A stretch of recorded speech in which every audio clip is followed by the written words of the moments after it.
Hola, hoy estoy en un Fiat 500. En este video te mostraré cómo ajustar los espejos laterales.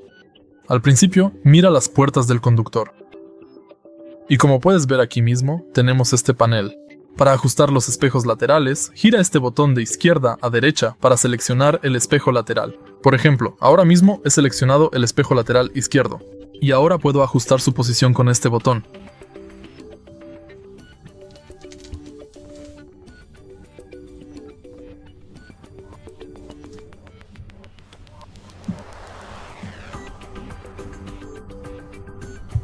Ahora seleccionemos el espejo lateral derecho.